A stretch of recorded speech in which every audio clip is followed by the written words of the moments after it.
11 do curso, Introdução à Teoria do Nó Temporal, aprofunda um dos conceitos mais decisivos da teoria, o operador de projeção.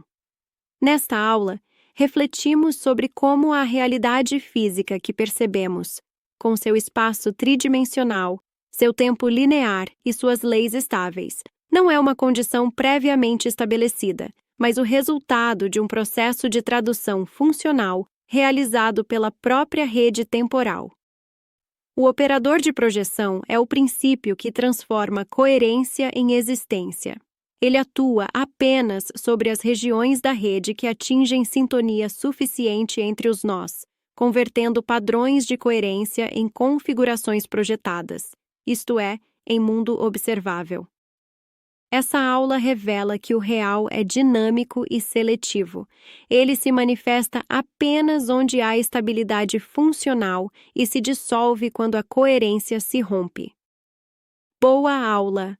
Bons estudos!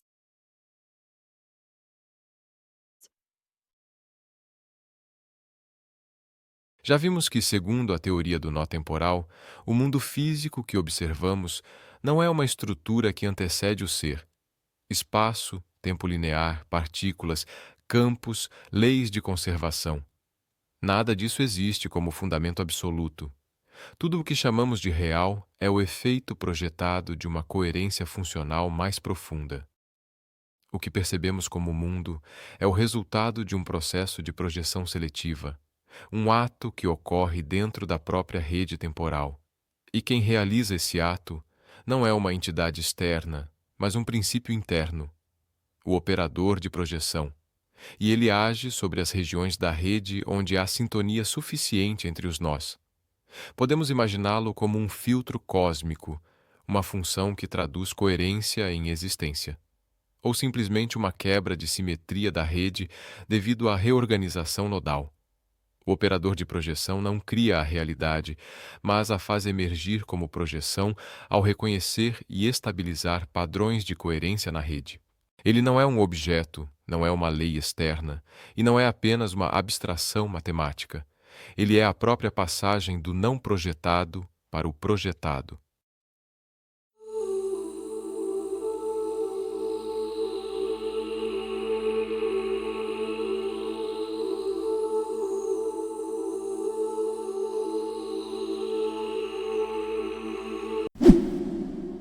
Quando a coerência entre os nós é alta, o operador de projeção consegue projetar um conjunto funcionalmente estável.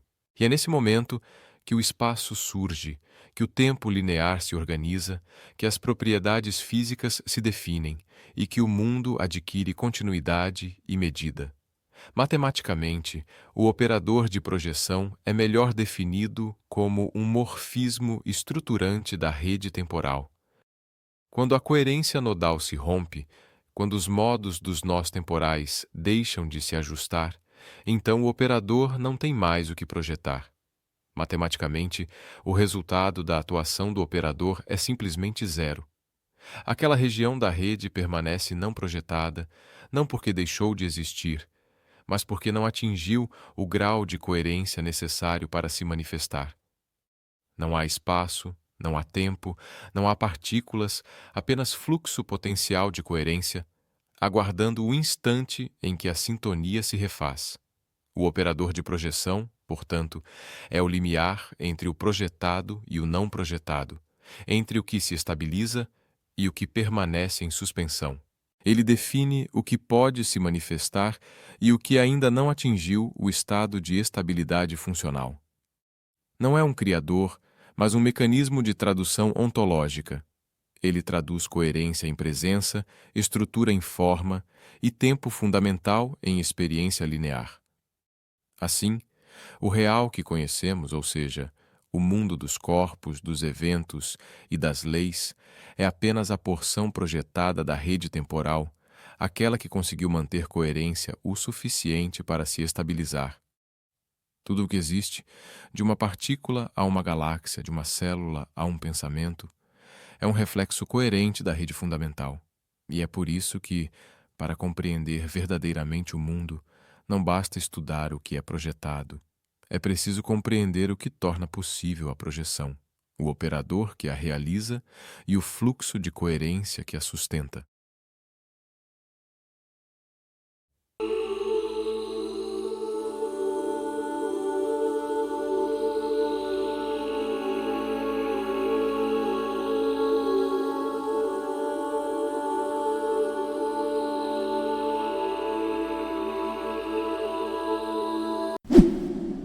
Quando a rede temporal atinge um limiar de coerência funcional suficiente, o operador de projeção torna-se atuante.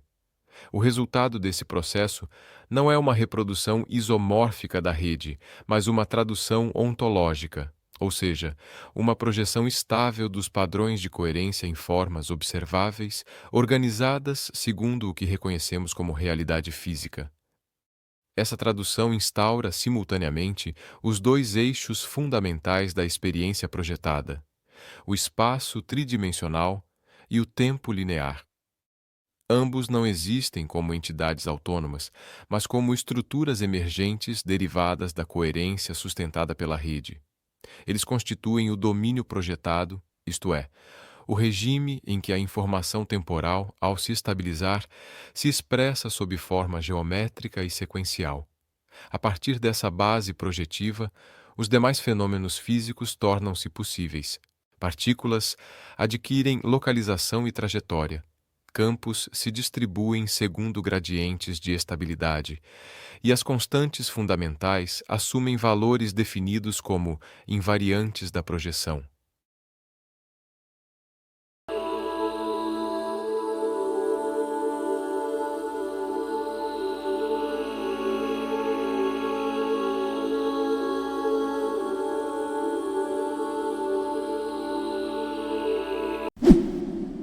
Assim, o mundo observável apresenta-se como um sistema coeso e previsível, embora sua solidez seja apenas o reflexo da coerência que o sustenta. No entanto, a projeção não é automática nem contínua. Ela depende do grau local de coerência funcional. Quando esse grau diminui, a estabilidade projetiva se rompe, e a realidade manifesta perde linearidade, continuidade e determinismo. O espaço pode fragmentar-se topologicamente, o tempo pode deixar de fluir de modo uniforme, e as partículas podem exibir comportamentos de superposição, indeterminação e não localidade. Essas zonas limítrofes correspondem, na TNT, ao regime de projeção quântica, em que a coerência parcial da rede dá origem aos fenômenos de indeterminação observados empiricamente.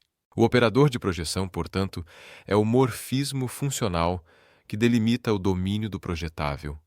Ele não apenas explica a emergência da estabilidade clássica, mas também a gênese das instabilidades quânticas, revelando que ambas derivam do mesmo princípio, a variação do grau de coerência na rede temporal. A teoria do nó temporal mostra, assim, que o real não é uma condição previamente estabelecida, nem um substrato fixo. Ele é o resultado dinâmico de um processo contínuo de seleção e tradução funcional, no qual somente as regiões que alcançam coerência suficiente são projetadas como realidade física. Por fim, se este assunto despertou o seu interesse, se inscreva no canal e continue com a gente. Na próxima aula, falaremos sobre a estrutura topológica da coerência espectral. Até a próxima!